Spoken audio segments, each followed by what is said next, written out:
வணக்கம். இன்றைக்கி லஞ்ச் சாதம், நெய், சாம்பார், முள்ளங்கி மாங்காய் போட்டு ஒரு சாம்பார், சௌச்சௌ கூட்டு நிறைய விதமாக பண்ணுவோம். இன்றைக்கி ஒரு மாதிரி பண்ணியிருக்கேன். கூட்டை பார்த்தோன்னே எனக்கு சப்பாத்தி சாப்பிடணும் போல் இருந்துச்சு. அதனால் சப்பாத்தி, பசங்களுக்கு முட்டை செஞ்சுட்டு தயிர் வச்சு சாப்பிட்டோம். சாப்பாடு சூப்பராக டேஸ்ட்டாக நல்லாவே இருந்துச்சு. இப்போ இதில் சௌச்சௌ கூட்டு இன்றைக்கி எப்படி பண்ணேன் அப்படின்னு பார்க்கலாம். பருப்பு அப்புறம் கடலைப்பருப்பு ரெண்டையும் ஒரு 10 நிமிஷத்துலேருந்து 1 ஹவர் வரைக்கும் ஊற வைக்கலாம். பச்சை மிளகாய், கருவேப்பிலை, கொத்தமல்லி, பெருங்காயம் தான் இது எல்லாத்தையும் இதில் போட்டு தண்ணி முழுகிற அளவுக்கு தண்ணி ஊற்றி கொஞ்சம் மஞ்சப்பொடி போட்டு வேக வைக்கணும். அவ்வளோதான்.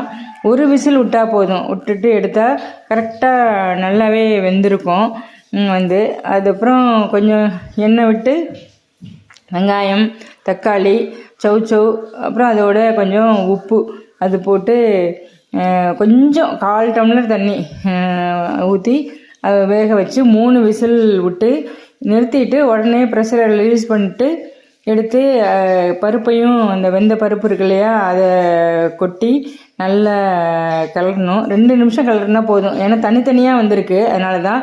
அதோட தேங்காய், கொத்தமல்லி எல்லாம் போட்டு சூப்பராக கிளறினா நல்லாயிருக்கும். கடுகு, ஜீரகம் போட்டு தாளித்தேன். அவ்வளோதான்.